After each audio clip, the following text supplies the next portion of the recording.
देखो, यह नंदगोप आदि गोपगण भी उन्हीं के साथ जाने की तैयारी कर रहे हैं। इनमें भी कोई गोविंद को लौटाने का प्रयत्न नहीं करता। आज की रात्रि मथुरा वासिनी स्त्रियों के लिए सुंदर प्रभात वाली हुई है, क्योंकि आज उनके नयन भृंग श्री अच्युत के मुखारविंद का मकरंद पान करेंगे। जो लोग इधर से बिना रोक टोक के श्री कृष्ण चंद्र का अनुगमन कर रहे हैं, वे धन्य हैं, क्योंकि वे उनका दर्शन करते हुए अपने रोमांच युक्त शरीर का वहन करेंगे। आज श्री गोविंद के अंग प्रत्यंग को देखकर मथुरा वासियों के नेत्रों को अत्यंत महोत्सव होगा। आज ना जाने उन भाग्यशालिनियों ने ऐसा कौन शुभ स्वप्न देखा है, जो वे कांतिमय विशाल नयनों वाली मथुरापुरी की स्त्रियां स्वच्छंदता पूर्वक श्री अथोषज को निहारेंगी। अहो, निष्ठुर विधाता ने गोपियों को महानिधि दिखलाकर आज उनके नेत्र निकाल लिए। देखो, हमारे प्रति श्री हरि के अनुराग में शिथिलता आ जाने से हमारे हाथों के कंकण भी तुरंत ही ढीले पड़ गए हैं। भला हम जैसे दुखिनी अबलाओं पर किसे दया न आवेगी, परंतु देखो, यह क्रूर हृदय अक्रूर तो बड़ी शीघ्रता से घोड़ों को हाँक रहा है। देखो, यह कृष्णचंद्र के रथ की धूली दिखलाई दे रही है, किंतु हाँ, अब तो श्री हरि इतने दूर चले गए कि वह धूली भी नहीं दिखती। श्री पराशर जी बोले, इस प्रकार गोपियों के अति अनुराग सहित देखते देखते भगवान श्री कृष्ण चंद्र ने बलराम जी के सहित व्रज भूमि को त्याग दिया। तब वे राम कृष्ण और अक्रूर जी शीघ्रगामी घोड़ों वाले रथ से चलते चलते मध्याह्न के समय यमुना तट पर आ गए। वहां पहुंचने पर अक्रूर जी ने भगवान श्री कृष्ण चंद्र से कहा, जब तक मैं यमुना जल में मध्याह्न कालीन उपासना से निवृत्त हूँ, तब तक आप दोनों यहाँ विराजें। श्री पराशर जी बोले, हे विप्र, तब भगवान के बहुत अच्छा कहने पर महामती अक्रूर जी यमुना जल में घुसकर स्नान और आचमन आदि के अनंतर पर ब्रह्म का ध्यान करने लगे। उस समय उन्होंने देखा कि बलभद्र जी सहस्त्र फणी वाली से सुशोभित हैं। उनका शरीर कुंदमालाओं के समान शुभ्र वर्ण है तथा नेत्र प्रफुल्ल कमल दल के समान विशाल है। वे वासुकी और रंभ आदि महासर्पों से घिरकर उनसे प्रशंसित हो रहे हैं तथा अत्यंत सुगंधित वनमालाओं से विभूषित हैं। वे 2 श्याम वस्त्र धारण किए, सुंदर कर्ण भूषण पहने तथा मनोहर कुंडली अर्थात गंडुली मारे जाल के भीतर विराजमान हैं। उनकी गोद में उन्होंने आनंदमय कमल भूषण श्री कृष्ण चंद्र को देखा, जो मेघ के समान श्याम वर्ण कुछ लाल लाल विशाल नयनों वाले, चतुर्भुज मनोहर अंगोपांगों वाले तथा शंख चक्र आदि आयुधों से सुशोभित हैं, जो पीतांबर पहने हुए हैं और विचित्र वनमाला से सुशोभित हैं तथा उनके कारण इंद्रधनुष और विधुन्न माला मंडित सजल मेघ के समान जान पड़ते हैं तथा जिनके वक्ष स्थल में श्री वत्सह चिन्ह और कानों में दे दीप्यमान मकराकृत कुंडल विराजमान हैं। अक्रूर जी ने यह भी देखा कि सनकादिक मुनिजन और निष्पाप सिद्ध तथा योगी जन उस जल में ही स्थित होकर नासिकाग्र दृष्टि से उन भगवान श्री कृष्ण चंद्र का ही चिंतन कर रहे हैं। इस प्रकार वहां श्री राम और कृष्ण को पहचान कर अक्रूर जी बड़े ही विस्मित हुए और सोचने लगे कि ये यहाँ इतनी शीघ्रता से रथ से कैसे आ गए। जब उन्होंने कुछ कहना चाहा तो भगवान ने उनकी वाणी रोक दी। तब वे जल से निकलकर रथ के पास आए और देखा कि वहां भी श्री राम और श्री कृष्ण दोनों ही मनुष्य शरीर से पूर्ववत रथ पर बैठे हुए हैं। तदंतर उन्होंने जल में घुसकर फिर गंधर्व सिद्ध मुनि और नागादिकों से स्तुति किए जाते देखा। तब तो दानपति अक्रूर जी वास्तविक रहस्य जानकर उन सर्व विज्ञानमय भगवान अच्युत की स्तुति करने लगे।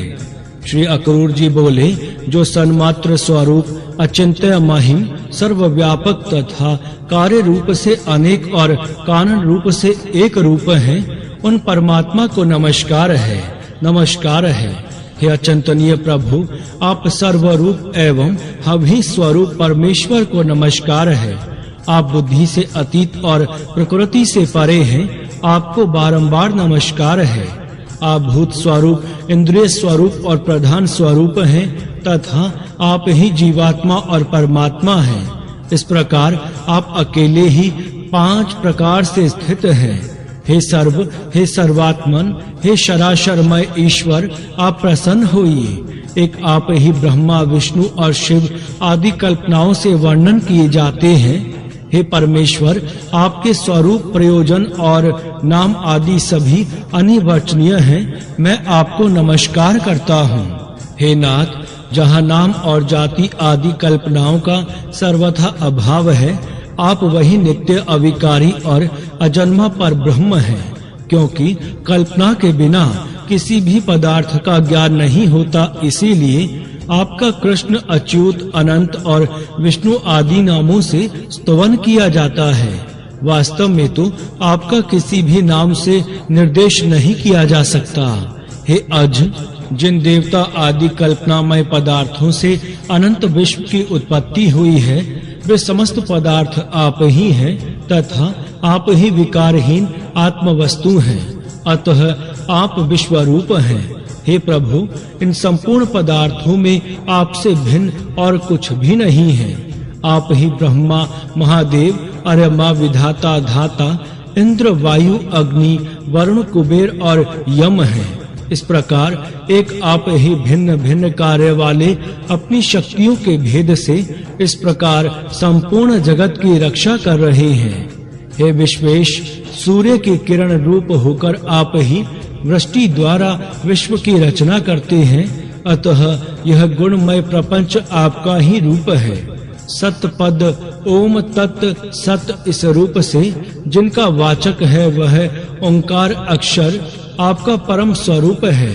आपके उस ज्ञान आत्मा सद सत स्वरूप को नमस्कार है। हे प्रभु वासुदेव, संकर्षण, प्रद्युम्न और अनिरुद्ध स्वरूप आपको बारंबार नमस्कार है। इस प्रकार श्री विष्णु पुराण के 5वें अंश में 18वां अध्याय संपूर्ण हुआ। जय श्री हरि। श्री विष्णु पुराण 19वां अध्याय। भगवान का मथुरा प्रवेश, रज्जक वध तथा माली पर कृपा। श्री पराशर जी बोले, यदुकुल उत्पन्न क्रूर जी ने श्री भगवान विष्णु का जल के भीतर इस प्रकार स्तवन कर उन सर्वेश्वर का मनः कल्पित धूप, दीप और पुष्पादि से पूजन किया। उन्होंने अपने मन को अन्य विषयों से हटाकर उन्हीं में लगा दिया और चिरकाल तक उन ब्रह्म भूत में ही समाहित भाव से स्थित रहकर फिर समाधि से विरत हो गए। तदंतर महामती अक्रूर जी अपने को कृत्य सा मानते हुए यमुना जल से निकलकर फिर रथ के पास चले आए। वहां आकर उन्होंने आश्चर्य युक्त नेत्रों से राम और कृष्ण को पूर्ववत रथ में बैठे देखा। उस समय भगवान श्री कृष्ण चंद्र ने अक्रूर जी से कहा। भगवान श्री कृष्ण चंद्र बोले, अक्रूर जी, आपने अवश्य ही यमुना जल में कोई आश्चर्यजनक बात देखी है, क्योंकि आपके नेत्र आश्चर्यचकित दिख पड़ते हैं। अक्रूर जी बोले, हे अच्युत, मैंने यमुना जल में जो आश्चर्य देखा है उसे मैं इस समय भी अपने सामने मूर्तिमान देख रहा हूँ।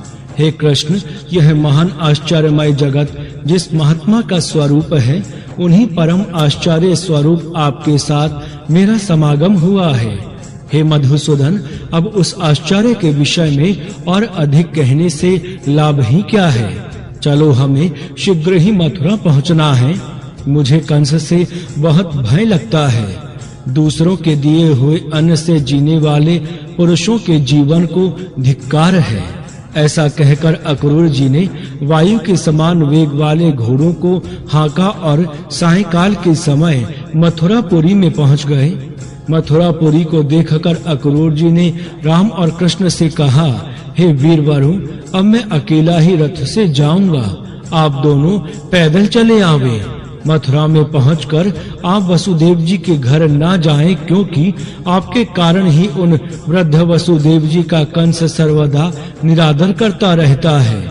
श्री पराशर जी बोले, ऐसा कहकर अक्रूर जी मथुरापुरी में चले आए।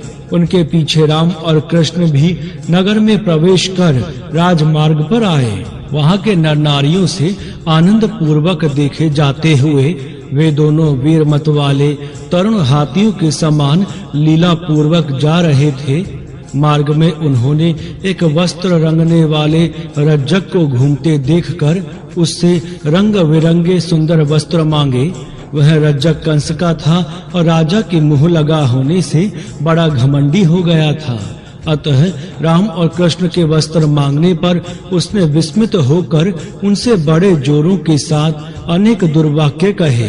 तब श्री कृष्ण चंद्र ने क्रुद्ध होकर अपने करतल के प्रहार से उस दुष्ट का रज्जक का सिर पृथ्वी पर गिरा दिया। इस प्रकार उसे मारकर राम और कृष्ण ने उसके वस्त्र छीन लिए और क्रमशः नील और पीत वस्त्र धारण कर वे प्रसन्न चित्त से माली के घर गए।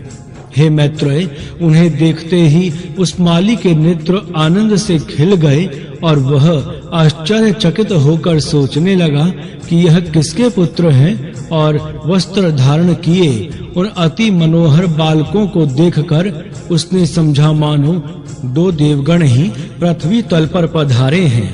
जब उन विकसित मुख कमल बालकों ने उससे पुष्प मांगे तो उसने अपने दोनों हाथ पृथ्वी पर टेक कर सिर से भूमि को स्पर्श किया।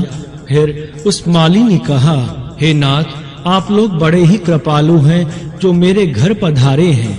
मैं धन्य हूँ क्योंकि आज मैं आपका पूजन कर सकूंगा। तदंतर उसने देखिए यह बहुत सुंदर है, यह बहुत सुंदर है। इस प्रकार प्रसन्न मुख से लुभा कर उन्हें इच्छा अनुसार पुष्प दिए। उसने उन दोनों पुरुष श्रेष्ठों को पुनः पुनः प्रणाम कर अति निर्मल और सुगंधित मनोहर पुष्प दिए। तब भगवान कृष्ण चंद्र ने भी प्रसन्न होकर उस माली को यह वर दिया कि हे भद्र, मेरे आश्रित रहने वाली लक्ष्मी तुझे कभी नहीं छोड़ेगी। हे सौम्य, तेरे बल और धन का ह्रास भी कभी ना होगा, और जब तक दिन अर्थात सूर्य की सत्ता रहेगी तब तक तेरी संतान का उच्छेद ना होगा। तू भी यावत जीवन नाना प्रकार के भोग भोगता हुआ अंत में मेरी कृपा से मेरा स्मरण करने के कारण दिव्य लोक को प्राप्त होगा। हे भद्र, तेरा मन सर्वदा धर्मपरायण रहेगा तथा तेरे वंश में जन्म लेने वालों की आयु दीर्घ होगी। हे महाभाग, जब तक सूर्य रहेगा तब तक तेरे वंश में उत्पन्न हुआ कोई भी व्यक्ति उपसर्ग अर्थात आकस्मिक रोग आदि दोषों को प्राप्त नहीं होगा। श्री पराशर जी बोले, हे मुनि श्रेष्ठ, ऐसा कहकर भगवान श्री कृष्ण चंद्र बलभद्र जी के सहित मालाकार से पूजित होकर उनके घर से चल दिए। इस प्रकार श्री विष्णु पुराण के 5वें अंश में 19वां अध्याय संपूर्ण हुआ। जय श्री हरि। श्री विष्णु पुराण 20वां अध्याय। कुब्जा पर कृपा, धनुर्भंग, कुवलाय पीड़ और चाणूर आदि मल्लों का नाश तथा कंस का वध।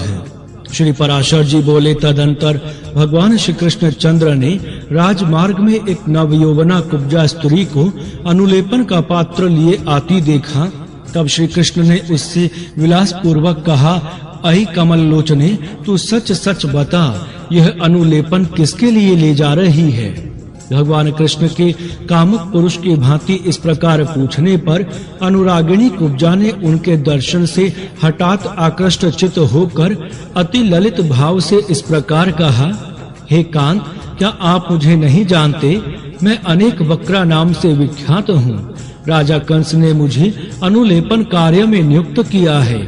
राजा कंस को मेरे अतिरिक्त और किसी का पीसा हुआ उपटन पसंद नहीं है, अतः मैं उनकी अत्यंत कृपा पात्री हूँ।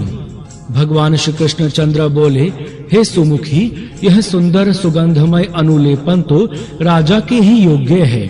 हमारे शरीर के योग्य भी कोई अनुलेपन हो तो दो। श्री पराशर जी बोले, यह सुनकर कुब्जा ने कहा, लीजिए, और फिर उन दोनों को आदर पूर्वक उनके शरीर योग्य चंदन आदि दिए। उस समय वे दोनों पुरुष श्रेष्ठ कपोल आदि अंगों में पत्र रचना विधि से यथावत अनुलिप्त होकर इंद्रधनुष युक्त श्याम और श्वेत मेघ के समान सुशोभित हुए। तत्पश्चात उल्लापन अर्थात सीधे करने की विधि के जानने वाले भगवान कृष्णचंद्र ने उसकी थोड़ी में अपने आगे की 2 उंगलियां लगाकर उसे उचकाकर हिलाया तथा उसके पैर अपने पैरों से दबा लिए। इस प्रकार श्री केशव ने उसे ऋजुकाय अर्थात सीधे शरीर वाली कर दी।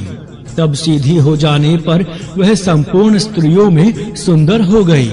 तब वह श्री गोविंद का पल्ला पकड़कर अंतर्गर्भित प्रेम भार से अलसाई हुई विलास ललित वाणी में बोली, आप मेरे घर चलिए। उसके ऐसा कहने पर श्री कृष्णचंद्र ने उस कुब्जा से, जो पहले अनेक अंगों से टेढ़ी हुई थी परंतु अब सुंदरी हो गई थी, बलराम जी के मुख की ओर देखकर हंसते हुए कहा, हाँ तुम्हारे घर भी आऊंगा। ऐसा कहकर श्री हरि ने उसे मुस्काते हुए विदा किया और बलभद्र जी के मुख की ओर देखते हुए जोर-जोर से हंसने लगे। तदंतर पत्र रचना आदि विधि से अनुलिप्त तथा चित्र विचित्र मालाओं से सुशोभित राम और कृष्ण क्रमशः नीलांबर और पीतांबर धारण किए हुए यज्ञशाला तक आए। वहां पहुंचकर उन्होंने यज्ञ रक्षकों से उस यज्ञ के उद्देश्य स्वरूप धनुष के विषय में पूछा और उनके बतलाने पर श्री कृष्णचंद्र ने उसे सहसा उठाकर प्रत्यंचा अर्थात डोरी चढ़ा दी। उस पर बलपूर्वक प्रत्यंचा चढ़ाते समय वह धनुष टूट गया। उस समय उसने ऐसा घोर शब्द किया कि उससे संपूर्ण मथुरापुरी गूंज उठी। तब धनुष टूट जाने पर उसके रक्षकों ने उन पर आक्रमण किया। उस रक्षक सेना का संहार कर वे दोनों बालक धनुशाला से बाहर आए।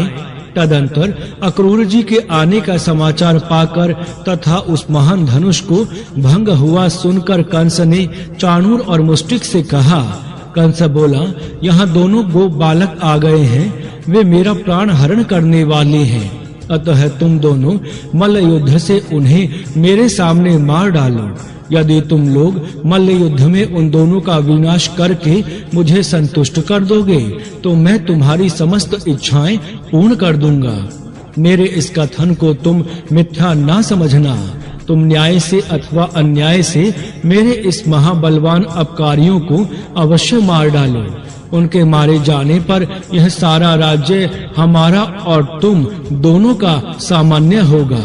मल्लों को इस प्रकार आज्ञा दे कंस ने अपने महावतों को बुलाया और उन्हें आज्ञा दी कि तू कुवलाए पीड़ हाथी को मल्लों की रंगभूमि के द्वार पर खड़ा रख और जब वे गोप कुमार युद्ध के लिए यहाँ आवे तो उन्हें इससे नष्ट करा दे। इस प्रकार उसे आज्ञा देकर और समस्त सिंहासनों को यथावत रखे देखकर जिसकी मृत्यु पास आ गई वह कंस सूर्य उदय की प्रतीक्षा करने लगा। प्रातः काल होने पर समस्त मंचों पर नागरिक लोग राजमंचों पर अपने अनुचरों के सहित राजा लोग बैठे। तदंतर रंगभूमि के मध्य भाग के समीप कंस ने युद्ध परीक्षकों को बैठाया और फिर स्वयं आप भी एक ऊंचे सिंहासन पर बैठा। वहां अंतःपुर के स्त्रियों के लिए पृथक मचान बनाए गए थे तथा मुख्य मुख्य वारांगनाओं और नगर की महिलाओं के लिए भी अलग-अलग मंच थे। कुछ अन्य मंचों पर नंद गोप आदि गोपगण बैठाए गए थे और उन मंचों के पास ही अक्रूर जी और वसुदेव जी बैठे थे। नगर की नारियों के बीच में चलो अंतकाल में ही पुत्र का मुख तो देख लूंगी ऐसा विचार कर पुत्र के लिए मंगल कामना करती हुई देवकी जी बैठी थी। तदंतर जिस समय तूर्य आदि के बजने तथा चाणूर के अत्यंत उछलने और मुष्टिक के ताल ठोकने पर दर्शक गण हाहाकार कर रहे थे, गोप वेशधारी वीर बालक बलभद्र और कृष्ण कुछ हंसते हुए रंगभूमि के द्वार पर आए। वहां आते ही महावात की प्रेरणा से कुवलाय पीड़ नामक हाथी उन दोनों गोप कुमारों को मारने के लिए बड़े वेग से दौड़ा। हे द्विज श्रेष्ठ, उस समय रंगभूमि में महान हाहाकार मच गया। तथा बलदेव जी ने अपने अनुज कृष्ण की ओर देखकर कहा, हे महाभाग, इस हाथी को शत्रु ने ही प्रेरित किया है, अतः इसे मार डालना चाहिए। हे द्विज, ज्येष्ठ भ्राता बलराम जी के ऐसा कहने पर शत्रु सुदन श्री श्याम सुंदर ने बड़े जोर से सिंहनाद किया। फिर केशी निषूदन भगवान श्री कृष्ण ने बल में ऐरावत के समान उस महाबली हाथी की सूंड अपने हाथ से पकड़कर उसे घुमाया। भगवान कृष्ण यद्यपि संपूर्ण जगत के स्वामी हैं, तथापि उन्होंने बहुत देर तक उस हाथी के दांत और चरणों के बीच में खेलते-खेलते अपने दाएं हाथ से उसका बायां दांत उखाड़कर उससे महावत पर प्रहार किया। इससे उसके सिर के सैकड़ों टुकड़े हो गए